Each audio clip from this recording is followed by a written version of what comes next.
So the way that people in that mainstream middle class, the way they kind of approach their understanding of the world is they make a very kind of simple calculation. And that calculation is what attitude, interpretation, opinion, perspective do I need to adopt in order to think of myself as part of the morally superior enlightened class. And whatever that is, that's what they adopt. Right? And since everybody around them have all done the same thing, then it's always this reinforcement in the world that they live in, that this is the right way to think about everything, because everybody they know has the same opinion about everything, and all the media they consume promotes that same one opinion to them, and so they never encounter anything other than that one perspective or opinion or interpretation about any given event. And they never meet anybody who doesn't agree with them.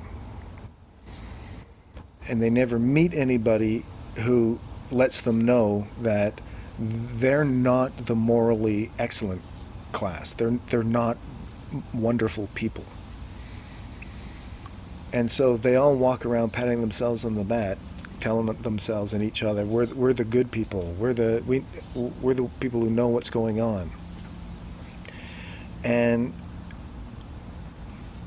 because they never actually meet anybody who doesn't agree with them, but they know there are people out there who don't agree with them, so they invent explanations for why those people don't see the world exactly like them. Right? It's nothing to do with those actual people, because they never meet them or talk to them or understand their point of view. They just assume that anybody who doesn't think what they think is evil and wrong by definition.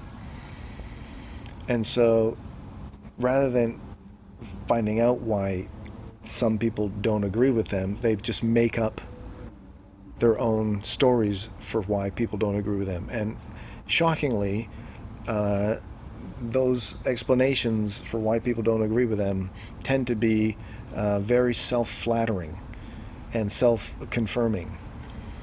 And usually it comes down to, I'm just a better person than they are. That's the explanation. They're stupider than me. That must be it. The only plausible explanation for someone not telling me I'm right is that I'm a better person than they are and they're dumber than I am. That's the only plausible explanation. This is how these people, never occurs to them.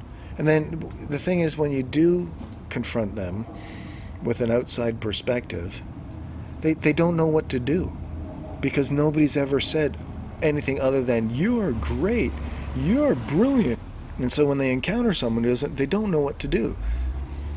So often their first response is to tell you a bunch of,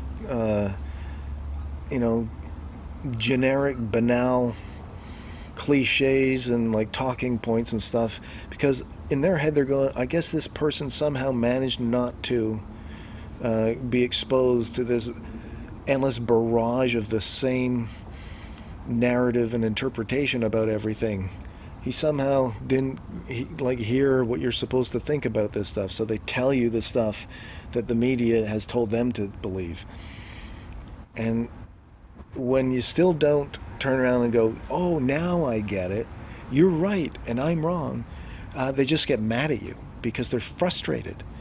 They don't understand. And they also are starting to get an inkling that they can't actually justify their opinions. They don't have a fucking clue why they think the things they think or believe the thing. It never even occurred to them to think about it.